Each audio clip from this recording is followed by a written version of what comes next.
ओम शांति।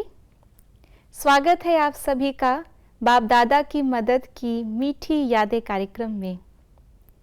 बाप दादा समय प्रति समय बच्चों को सेवा की नई नई विधियाँ, नए नए आइडियाज़, नए नए डायरेक्शंस अपनी मुरलियों के द्वारा, मिलन के द्वारा देते रहते हैं। उन्हीं में से एक बाबा का डायरेक्शन रहा कि बच्चे मेरे सामने गुलदस्ता प्रस्तुत करो। गुलदस्ता उन आत्माओं का जो बाबा के ज्ञान को समझ करके अनेकों तक वो ज्ञान पहुंचा सके, जो ये स्वीकार कर सके कि परमात्मा इस भूमि पर आया है और उनको देख करके बहुत आत्माओं की सेवा हो सके। ऐसी ही आत्माओं की सेवा करने के निमित्त आदरणीय ब्रिजमोहन भाई साहब, जो कि इस संस्था के एडिशनल सेक्रेटरी जनरल तो हैं ही, साथ साथ पॉलिटिशियन सर्विस विंग के चेयरपर्सन भी हैं। ऐसे ही एक आज हम इंसिडेंट को याद करेंगे और कैसे बाप दादा ने उसमें हमें मदद दी, उसके बारे में जानेंगे आदरणीय भाई साहब से। ओम शांति भाई साहब। ओम शांति। भाई साहब, हम देखते हैं कि परमात्मा कहते हैं मैं तो हूँ ही गरीब निवास। तो शिव बाबा आकर के गरीब बच्चों को ही कहीं ना कहीं आगे उठाते हैं, ऊंचा उठा के देवी देवता बनाते हैं। लेकिन उनकी सेवा करने के लिए बाबा कई विशेष जो इस संसार की जानी मानी हस्तियां हैं उनको भी निमित्त बनाते हैं, उनके द्वारा भी करवाते हैं सेवा। तो जो पूरे विश्व में सबसे ऊंच माने जाते हैं, प्रेसिडेंट हैं, प्राइम मिनिस्टर हैं किसी देश के, आपने उनकी भी बहुत समय तक सेवा की है, अभी भी आप कर रहे हैं। तो ऐसी ही एक घटना याद आती है जब प्रथम बार इस देश के जो राष्ट्रपति हैं, प्रेसिडेंट हैं, वो मधुबन भूमि पर आए थे और ख़ास ब्रह्मा कुमारीज़ के प्रोग्राम के लिए आए थे। तो ऐसे ही ज्ञानी ज़ैल सिंह जी के बारे में हम आज आपसे जानना चाहेंगे कि आखिर उनका मधुबन आना और ये सब संभव कैसे हुआ। ये परमात्मा का यज्ञ है, परमात्मा का कार्य है और परमात्मा जानी जाननहार है। परमात्मा को पता है कि उसको कैसे आगे बढ़ाना है और उसमें बाबा ने कहा हुआ है, एक तो मेरे अपने ब्राह्मण बच्चे जो कि इसके फाउंडेशन है। ये यज्ञ ब्राह्मण बच्चों का ही है, ब्राह्मण बच्चों के लिए ही है और जो भी श्रेष्ठ कार्य भगवान ने विश्व परिवर्तन का रखा हुआ है वो ब्राह्मण बच्चों के द्वारा ही होना है जी। और जैसा आपने ठीक कहा कि ब्राह्मण बच्चे बिल्कुल साधारण तबके से आते हैं, बाबा को इसीलिए गरीब नवाज कहा जाता है। कोई भी बहुत प्रतिष्ठित व्यक्ति आज के समय का मुश्किल ही ब्राह्मण बनता होगा और क्योंकि वो इस वक्त के सुखों को भोग रहा है, उसका कोई पोजीशन है, कोई पद है, कोई धन है, संपत्ति है, मतलब आज की दुनिया में वो अपने आप को सुखी गिनता है। और जो बच्चे हैं वो फिर भी बाबा कहते हैं उनका भी आपको सहयोग लेना है और ख़ास तौर पे इस ज्ञान को मान्यता मिले, इस ज्ञान को दूसरे लोग बाहर वाले भी स्वीकार करें, उसके लिए बाबा ने कहा था जिसको माइक्स कहते हैं। जो वीआईपी होते हैं उनकी आवाज़ सारे सुनते हैं। अगर कोई वीआईपी किसी जगह जाता है तो इस लोग मानते हैं सारे कि इस उनकी मान्यताओं को एंडोर्स करता है अगर ख़ास तौर पे जाता है जी। तो इस हिसाब से बाबा ने गरीब बच्चों के द्वारा, साधारण बच्चों के द्वारा इस यज्ञ को आगे बढ़ाया है, जिन्होंने इस ज्ञान को माना और इस मार्ग पर चले। एक दूसरी कैटेगरी है जिसको हम कहते हैं संबंध संपर्क वाले। तो ऐसे वीआईपी जो हैं वो संस्था के नियमों पर तो पूरा नहीं चल पाते, लेकिन वो संबंध संपर्क में आकर के एक पुण्य काम जाने अनजाने में कर जाते हैं जो इस संस्था में सहयोगी बनते हैं। तो इसी सिलसिले में राजनीतिक नेता जो होते हैं उनकी आवाज़ सारे देश वाले सुनते हैं। अगर आज का सारे वर्ल्ड का रिकॉर्ड देखा जाए तो सबसे ज़्यादा आवाज़ राजनीतिक नेताओं की सुनी जाती है ना। धर्म नेताओं की किसी लिमिटेड तबके में सुनी जाती है। साइंटिस्ट वगैरह बड़े बड़े होते हैं, बिजनेसमैन, लेकिन उनकी आवाज़ पब्लिक नहीं सुनती। तो इसलिए बाबा ने ये नाटक के अंदर समझो पार्टी बनाया हुआ था कि हमारा जो ईश्वरीय विश्वविद्यालय है वो अनेक प्रकार के बड़े बड़े राजनीतिक नेताओं उसमें आए और वो इस ज्ञान को अप्रिशिएट करें ताकि जो है इसका स्टेटस संस्था का बढ़े। और इस सिलसिले में अगर हम रिट्रोस्पेक्ट में देखें तो आज तक भारत के कई प्रेसिडेंट, वाइस प्रेसिडेंट और एक प्राइम मिनिस्टर और इसके अलावा अनेक और लोग, सुप्रीम कोर्ट के जज इत्यादि इत्यादि बड़े बड़े नेता, साइंटिस्ट, वो सब आए हैं। लेकिन इस सारे सिलसिले की शुरुआत जो आइस ब्रेकिंग कहते हैं वो हुई थी ज्ञानी ज़ैल सिंह जी के विजिट पर, है जी। हाँ, तो भाई साहब ये बहुत महत्वपूर्ण घटना है हाँ, इस ईश्वरीय विश्वविद्यालय के लिए भी।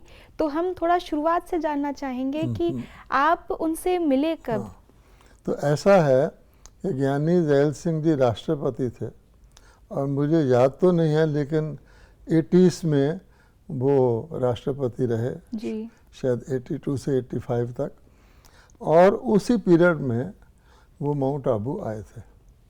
लेकिन भगवान कहता है कि मैंने हर एक का कोई पहले से इस संपर्क संबंध जोड़ा होता है जिस कारण वो कार्य संभव हो सकता है, वैसे वो शायद असंभव हो। तो मैं जो था मैंने पहले भी बताया था कि मुझे बाबा ने कहा था तुम कोई गवर्नमेंट सर्विस कर लो, और मैं पंजाब में नंगल के स्थान पर जो भाखड़ा नंगल डैम है वहाँ पर गवर्नमेंट सर्विस मैंने की थी।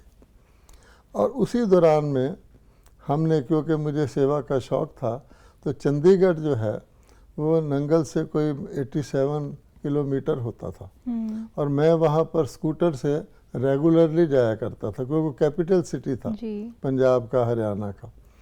तो वहाँ लोकल गवर्नमेंट भी थी, वहाँ 3 गवर्नमेंट चलती थी, एक चंडीगढ़ कैपिटल टेरिटरी, एक हरियाणा का भी हेडक्वार्टर चीफ कैपिटल और पंजाब का भी कैपिटल। बेसिकली वो पंजाब में था इसलिए पंजाब की वहाँ प्रसिद्धि थी। तो मैं जाया करता था और क्योंकि हमको म्यूज़ियम बनाने का शौक़ था, बाबा ने भी कहा हुआ था कैपिटल सिटीज़ में अच्छे अच्छे सेंटर बनाओ, तो हमने लगभग हफ्ते में हर वीकेंड में जाकर, कई वीकेंड तक जाकर पहले एक वहाँ बहुत अच्छा बंगला ढूंढा जो कि म्यूज़ियम बनाने के लायक हो, एक बहुत अच्छे एरिया में 21 सेक्टर में जी। अच्छा, 21 सेक्टर बहुत मशहूर था और बड़ी मार्केट के पास था। तो उसके बाद हमने वहाँ म्यूज़ियम बनाया। अच्छा, म्यूज़ियम भी बहुत अच्छा बनाया, दिल्ली से आर्टिस्ट मंगवाए और जो दिल्ली में हमारे आर्टिस्ट, पेंटर वगैरह कई महीने वो वहाँ रहे, बहुत दिल से और नए ढंग से म्यूज़ियम बनाया। अच्छा, अब उस म्यूज़ियम के जो आउटसाइड मॉडल होता है वो बड़ा इम्पोर्टेंट होता है क्योंकि ये कोठियाँ थीं, तो उसके बरांडा में हमने आधा बरांडा घेर कर शीशे लगाकर एक मॉडल बनाया जिसमें एक नाव दिखाई थी, बोट। तो बोट में सेठ भी बैठा था और लोग भी बैठ, तो थोड़ी टिल्टेड थी जैसे डूब रही हो, और उसके ऊपर हमने लिखा हुआ था कलयुग जाने वाला है, सतयुग आने वाला। उस प्रकार की मुझे पूरा याद नहीं, सीनरी उसमें थी। तो हुआ क्या कि जब वो म्यूज़ियम बन गया और बहुत लोग उसमें आने लगे, तो उसकी 4th बिल्डिंग में कांग्रेस का ऑफिस था और ज्ञानी ज़ैल सिंह कांग्रेस के बहुत ही पक्के और निश्चित वर्कर थे और कुछ पद होल्डर भी थे कांग्रेस पार्टी में, और उस वक़्त कांग्रेस पार्टी का ही राज था सारे इंडिया में, पंजाब में भी था। तो वो टहलते हुए एक दिन शाम को उन्होंने देखा ये मैंने है म्यूज़ियम बना, अंदर आ गए। तो उन्होंने म्यूज़ियम देखा और म्यूज़ियम देख करके वो जो मॉडल था उसको ख़ास तौर पे देख करके खड़े होकर बोले, अच्छा कलयुग जाने वाला है, सतयुग आने वाला है जी। इस प्रकार से उनकी फर्स्ट मीटिंग वहाँ हुई थी। उसके बाद ब्रह्मा कुमारी चंडीगढ़ में जो हमारे बहनें भाई थे वो मिलते रहे और कोई ख़ास मौका होता था क्योंकि चंडीगढ़ से स्कूटर पर आने में 2 घंटे ही लगते थे। हम उस वक़्त यंग थे और बहुत तेज़ी से स्कूटर चलाते थे, तो कोई ख़ास मौका हो तो हम वहाँ पहुँच जाते थे। उसके बाद उनसे हमारे उस दौरान में बहुत सारी मुलाकातें भी हुई। वो बहुत सिंपल लिविंग रखते थे, बहुत नेक व्यक्ति थे और मिलनसार थे। तो हमारे साथ वो कई बातें शेयर करते थे, संस्था के बारे में पूछते थे, इस तरह से वो चलता था। तो हमारा उनका जो परिचय था तब से था।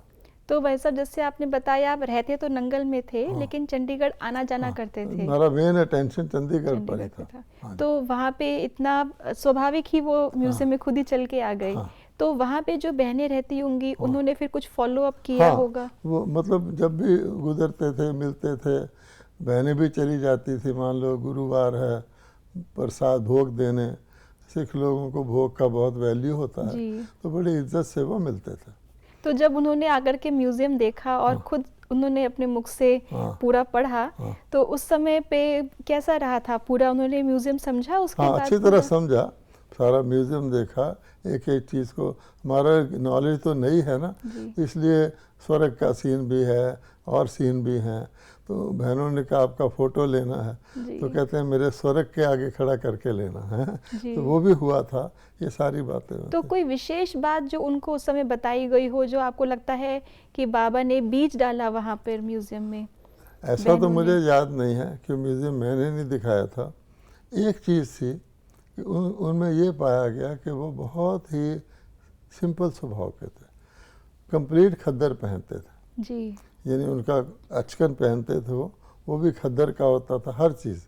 जब तक वो राष्ट्रपति बने वहाँ तो उनको और प्रकार का प्रोटोकॉल रखना पड़ता है, लेकिन अपनी ज़िंदगी में, निजी ज़िंदगी में वो ऐसा करते थे। पहले वो कांग्रेस के नेता थे, फिर वो वहाँ के चीफ मिनिस्टर बन गए जी। तो जब चीफ मिनिस्टर बने तो हम उनको मुबारक देने गए। तो मुबारक देने गए तो मोहिनी बहन हमारे पास रहती थी, वो उत्तर प्रदेश की थी और जैसे बहुत तोतली मीठी पंजाबी बोलती थी, क्योंकि पंजाब में रहती थी, 17 साल वो रही जी। तो हम गए तो उनको मुबारक दिया आदि। अपने स्वभाव के अनुसार वो बहुत सिंपल थे, फूल ले गए। तो फिर मोहिनी बहन ने, मुझे याद आता है, अपनी तोतली पंजाबी भाषा ने कहा, सरदार जी ਤੁਹਾਡੇ ਲਈ तो स्वर सतयुग आ गया ना, ऐसे उसने बोला था, तो वो मुस्कुराए। ये बात हुई थी। हाँ जी। तो भाई साहब, पहले तो वो कांग्रेस के नेता थे, फिर बाद में सीएम बने, उसके बाद में वो कैबिनेट में भी आए, दिल्ली में भी आए, राष्ट्रपति बनने से पहले तो भी आपका संपर्क रहा तो उनसे? हम बाद में वो सीएम के बनने के बाद सेंट्रल गवर्नमेंट में वो होम मिनिस्टर, जो एक बहुत इम्पोर्टेंट पोजीशन होता है, तो गवर्नमेंट ने उनकी सेवाओं को रिकॉग्नाइज़ किया पंजाब में जो उन्होंने की, और चीफ मिनिस्टर काफ़ी समय तक रहे। तो उन्होंने उनको एलिवेट करके ऑल इंडिया का होम मिनिस्टर बना दिया। तो होम मिनिस्टर वो काफ़ी समय तक रहे, जब तक कि वो प्रेसिडेंट नहीं बन गए। तो हम उनके घर होम मिनिस्टर के तौर पे, दिल्ली में तो हम रहते ही थे, अब आसान था हमारे लिए आना, नौकरी हमने छोड़ दी थी, तो हम उनके पास ओकेजनली जाया करते थे। कोई बड़ा त्यौहार हो तो उनको टोली देने चले जाते थे, प्रसाद देने, गुरुवार को भोग देने चले जाते थे। तो इसी पर भोग का उनको बहुत महत्व होता है सिख लोगों के लिए ख़ास तौर पे। और वो हमें सीधा अपने बेडरूम में ही बुला लेते थे, इतना वो हमारे से इनफॉर्मल थे। बेडरूम में बैठे हुए हैं, बात कर रहे हैं, ऐसे कई बातें सुनाया करते थे। इस तरह से हमारा उनसे लगातार, आप समझ लीजिए कि संपर्क रहा। 72 से लेकर के, उससे भी पहले से लेकर के, जब तक होम मिनिस्टर बने और रहे, हम उनसे मिलते रहते थे। यानी ये समझिए कि शिव बाबा ने पहले से बैकग्राउंड तैयार कर रखी थी कि ये व्यक्ति राष्ट्रपति माउंट आबू में आएगा और यज्ञ के स्टेटस को बढ़ाएगा, क्योंकि पहला राष्ट्रपति वो जो माउंट आबू आया था वो दयाल सिंह जी थे, और उसका बहुत ही महत्व था। तो भाई साहब, फिर उन्होंने, क्योंकि इतने समय से संपर्क चल रहा था, तो जब आपने उनको प्रपोज किया कि आप माउंट आबू आइए, तो क्या कारण रहा और उन्होंने सहज स्वीकार कर लिया? हाँ, ऐसा है कि हमारा पक्का विश्वास है कि योग बल से व्यक्ति मोल्ड होता है। जी। अच्छा, तो हम, दादी जानकी जी मैं मानता था कि सबसे बड़ी योगा एक्सपर्ट हैं, यानी योग पर उनकी मास्टरी है और योग का स्वरूप है। राजयोगिनी रियल जो बाबा चाहता है नंबर 1 वो हैं, और भी 2-3 बहनें हमारी बड़ी नंबर 1 हैं। तो मेरा विश्वास होता था कि जब भी मैं कोई बहुत बड़ा काम हो, क्योंकि हमारे लिए साधारण व्यक्तियों के लिए, और संस्था उस वक्त कोई इतनी पॉपुलर नहीं थी, इतने उसके सेंटर भी नहीं थे, बस वो कोई व्यक्तिगत जानता हो तो जानता हो। तो ज्ञानी जी व्यक्तिगत हमारी संस्था को जानते थे, अच्छा काम करते हैं आदि। तो मैंने उनसे अपॉइंटमेंट लिया। अच्छा, वैसे भी हम राष्ट्रपति के तौर पे उनको राखी बांधने जाते रहे हैं कैजुअली, लेकिन ये बात जब आई तो मैंने उनसे अपॉइंटमेंट लिया, और साथ में दादी गुलजार जी को जाना था। एक न्यूयॉर्क की मोहिनी बहन थी, उस वक्त वहाँ रहती थी, उनको जाना था। तो मैंने अपॉइंटमेंट का टाइम नोट कर लिया, और दादी जान की लंदन में थे जी। मैंने उनको फ़ोन किया कि दादी जी बहुत बड़ा कार्य है, और राष्ट्रपति जी को हमने माउंट आबू ले जाना है, क्योंकि उस समय कन्वेंस के साधन ही नहीं थे पूरे। तो इसलिए आप इतने बजे हमारी अपॉइंटमेंट है, उनकी तो फिक्स टाइम होता है, आप बहुत योग लगाइए, योग बल दीजिए। तो दादी ने कहा ठीक है। तो जब हम उनसे मिलने गए राष्ट्रपति भवन में, तो मैंने उस वक्त फिर फ़ोन किया, अब दादी जी हम वहाँ पहुँच रहे हैं जी। अच्छा, उसके बाद हम अंदर गए, तो ज्ञानी जी ने हमें एक रूम मिलने का रूम होता है, वहाँ बुला लिया और बीच में बैठ गए। और उसके बाद गुलजार दादी, मोहिनी बहन और मैं, हम बैठ गए। वो सेंटर में सामने बैठे थे, हम साइडों में बैठे थे। तो मैंने बताया हमारी दादी आई हैं ऐसे ऐसे। तो मैंने कहा हम 2-3 मिनट योग लगाते हैं, शांति में बैठते। कहता अच्छा जी। तो उसने अपने पीए को कह दिया कि देखो कोई अंदर नहीं आए, डिस्टर्ब नहीं करे, और बैठ गया। थोड़ी देर में उसने अपनी टांगें शफल की, मैंने नोट किया अब उसको कोई पावर जो है शक्ति दे रही। बैठ गए और हम सब योग में बैठ गए। हमारा तो उस वक्त विशेष योग लगाना था। तो हमने देखा 4-5 मिनट हो गए, कोई हिलता ही नहीं। अब हमने तो उनसे बोलना था, ज्ञानी जी भी इतने चढ़ गए ध्यान में, और हम लोग भी, कि 5 मिनट हो गए कोई बोले ही ना। तो फिर मैंने बहन जी को इशारा किया कि बहन जी कुछ बात शुरू करो। तो फिर वो मतलब इतना उसका प्रभाव उन पर हो चुका था। फिर दादी ने कहा कि आपको माउंट आबू से प्रकाश मणि दादी जी ने निमंत्रण दिया है, आप हमारी संस्था को तो जानते हैं, लेकिन वहाँ हेड क्वार्टर है, आपका वहाँ कदम पड़ेंगे, आपका ब्लेसिंग मिलेगी, तो संस्था के कार्य को और प्रोत्साहन मिलेगा पब्लिक के द्वारा, ऐसे ऐसे कहा। ये गुलजार दादी जी ने कहा। जी। और फिर मोहिनी दादी ने कुछ बोला जी। तो मान गए, कहते ठीक है मैं आऊँगा। तो बहुत खुशी हो गई हमें, तो हमारे तो कहने क्या था। हमने बाहर आके दादी जानकी जी को भी इन्फॉर्म किया कि दादी जी आपकी योग बल से काम हो गया। सारे माउंट आबू में भेजा, बहुत लहर फैल गई। तो इस तरह से उन्होंने माना। अच्छा, अब क्या हुआ कि किसी को इनवाइट करना ऑफिशियली, तो उसके लिए सिस्टम होता है। एक प्रेसिडेंट को आपने इनवाइट करना, प्रेसिडेंट ऑफ इंडिया को, there should be some cause, क्योंकि उनके प्रोटोकॉल में है राष्ट्रपति का वहाँ जाना क्यों ज़रूरी है, यानी कोई दूसरा क्यों नहीं जा सकता, कोई जूनियर क्यों नहीं जा सकता। अच्छा, तो हमने तो उनका विजिट ही कराना था। तो उन्हीं दिनों में हमने एक सुदर्शन भवन एडजॉइनिंग पांडव भवन ऑफ माउंट आबू हेडक्वार्टर लिया था। वो बनी बनाई बिल्डिंग थी, उसको हमने अच्छी तरह रेनोवेट करा के बिल्कुल नए जैसा बना लिया था। तो हमने उनको जो लेटर लिखा ऑफिशियल, उसमें लिख दिया to visit our headquarter in Mount Abu and inaugurate the newly acquired Sudarshan Bhavan, ये लिख दिया जी। इन भवन का उद्घाटन एक कारण बन गया। तो हमने उनको चिट्ठी भेज दी। अच्छा, अब क्या हुआ कि राष्ट्रपति का जो स्टाफ होता है वो इंक्वायरी करता है, लोकल वहाँ से अपने, उनका कलेक्टर होता ना जो जी representative of the president in every district, उसके थ्रू इंक्वायरी करता। उन्होंने इंक्वायरी कराई। अब इंक्वायरी में उनको कलेक्टर ने उनको रिपोर्ट दे दी कि ये जो सुदर्शन भवन है, it is not a new building, it is a old, it is an second, it is an acquired building which has been renovated. So as per protocol, president cannot inaugurate it. अब वहाँ उसके office में पहुँच गया, फिर हम वहाँ गए हैं जी। तो फिर हमने उनको कहा कि है तो सही ऐसा, तो आप सुदर्शन भवन के उद्घाटन को डिलीट कर दीजिए, हम वो नहीं चाहेंगे, आप वैसे आइए। तो क्योंकि वो इंक्लाइंड हो गए थे, तो उन्होंने मान लिया और कहा मैं जाऊँगा। इस प्रकार से उनका विजिट हो गया। अब जब वो माउंट आबू में आए तो 2 हेलीकॉप्टर आए। फर्स्ट टाइम माउंट आबू में 2 हेलीकॉप्टर आए और वहाँ एक पोलो ग्राउंड है जी। तो वहाँ वो उतरे, और हमारे लिए भी पहला एक्सपीरियंस था। वहाँ उतरे और माउंट आबू की पब्लिक वहाँ भीड़ लगाई हुई थी देखने के लिए राष्ट्रपति को जी। तो ज्ञानी जी हमेशा इमैकुलेटली ड्रेस्ड रहते थे। उनका ये ख़ास खूबी थी कि रुमाल लगाएंगे, गुलाब का फूल ज़रूर लगाएंगे। तो वो उतरे और उन्होंने इतनी जनता को देख कर ना 1 मिनट तो वे भी करते रहे। तो बहुत अच्छा सीन लग रहा था।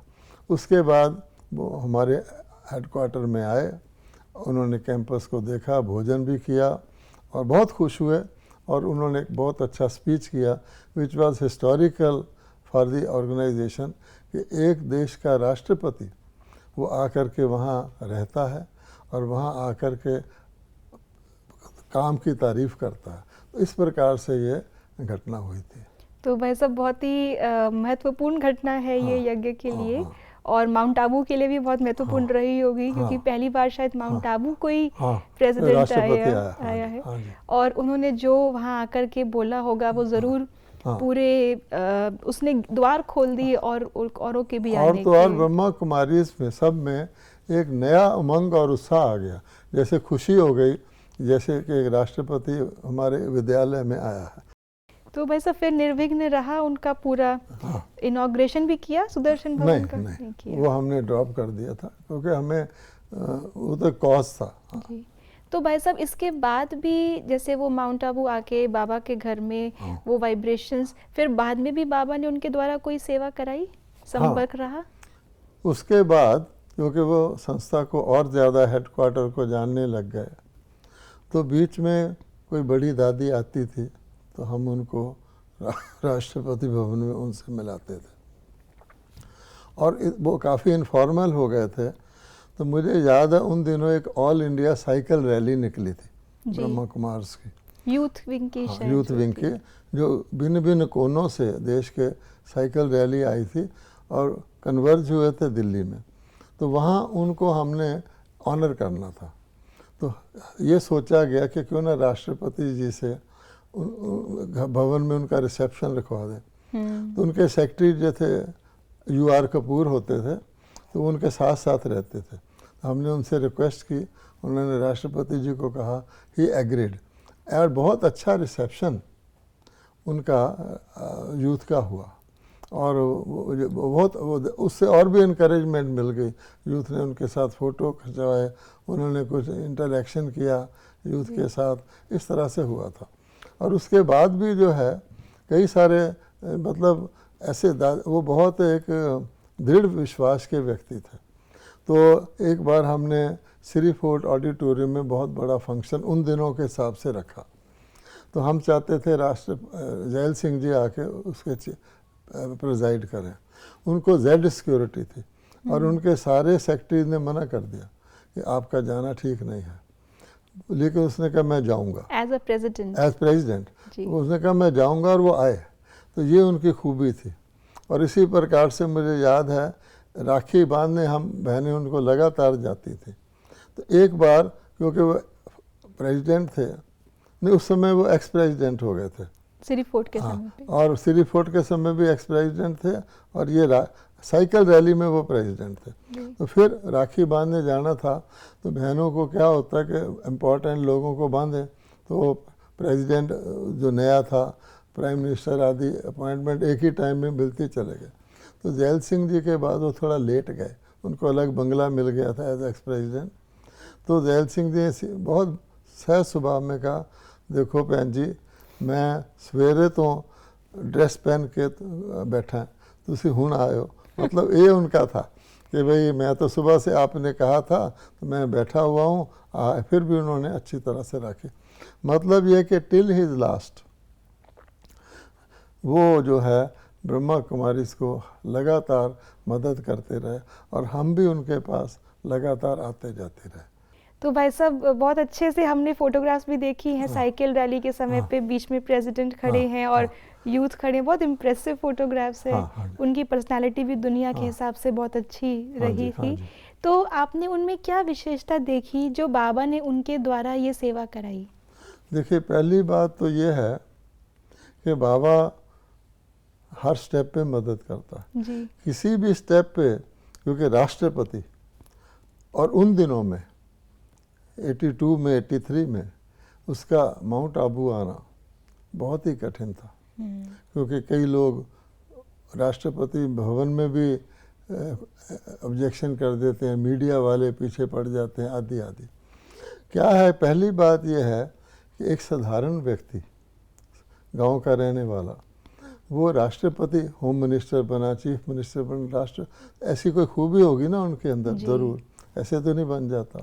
तो एक बार उन्होंने हमें सुनाया था अपनी निष्ठा के गांव में कोई कांग्रेस का वर्कर था और वो उसको शायद गोली लगी थी या जख्मी हो गया था और उसको दिन में ले जाना खतरनाक था, क्योंकि उसको पुलिस पकड़ लेती या मार देते, पकड़ लेती। तो कहते हैं कि उसको इमीडिएटली शहर में डॉक्टर के पास ले जाना था। तो कहते हैं बैलगाड़ी में जाते थे, तो कहते थे एक ही बैल था तो मैं जुट गया। यानी यहाँ तक आप सोच सकते हैं उस व्यक्ति में इतनी निष्ठा थी कि खुद उस गाड़ी में ले आके ले गया। तो ऐसे ही नहीं कोई व्यक्ति बन जाता, उसके पीछे उसका त्याग तपस्या होता है। ये बात मैं लौकिक में भी ज़रूरत है और बाबा तो हमें बताते हैं कि हमको तो पूरा नई दुनिया लानी है, तो ज़रूर बाबा हमें भी वो शक्ति भर रहे हैं। और हम लोग भी ये ध्यान रखते हैं कि कोई भी व्यक्ति ब्रह्मा कुमारी के संपर्क में आए तो हम उसके साथ एंड तक कांटेक्ट रखते हैं। हम ये नहीं सोचते कि चलो राष्ट्रपति जी आ गए माउंट आबू, अब हमारा काम इनसे हो गया।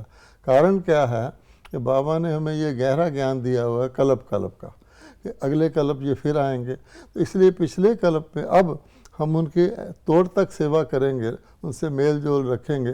वो ब्रह्मा कुमार तो नहीं बन सकते, ज्ञान के संपर्क वाले तो हैं ना, एक्स प्रेसिडेंट की भी बहुत वैल्यू है, तो वो हम उनके साथ तोड़ निभाते हैं ताकि अगले कल्प में फिर उनका संस्कार जल्दी से जागृत हो जाए। ये भी हमारा रहता है कि जैसे हमारे रेगुलर भाई बहन हैं, बीकेज है, वो संपर्क वाले भी उसी प्रकार से हमारे कम सहयोगी नहीं है। इस प्रकार के व्यक्ति नहीं आते तो संस्था का स्टेटस नहीं बढ़ता। बिल्कुल भाई साहब, ज्ञान नया था। जी। हाँ जी। तो ड्रामा में हर प्रकार की आत्मा का अपना रोल है, अपना महत्व है। हम बाबा के बच्चे डायरेक्टली बाबा के सहयोगी हैं, कोई इनडायरेक्टली संबंध संपर्क के द्वारा। और भाई साहब, इसमें साथ साथ ज्ञानी जैल सिंह जी की जो विशेषता थी, उनको जो सम्मान समाज में मिलता था, बाबा ने उनके द्वारा, आपके द्वारा मदद से ये कार्य कराया। और आपकी भी तीक्ष्ण बुद्धि जो बाबा ने बनाई है, तो बाबा उसमें हमेशा नई नई प्रेरणाएं देते हैं।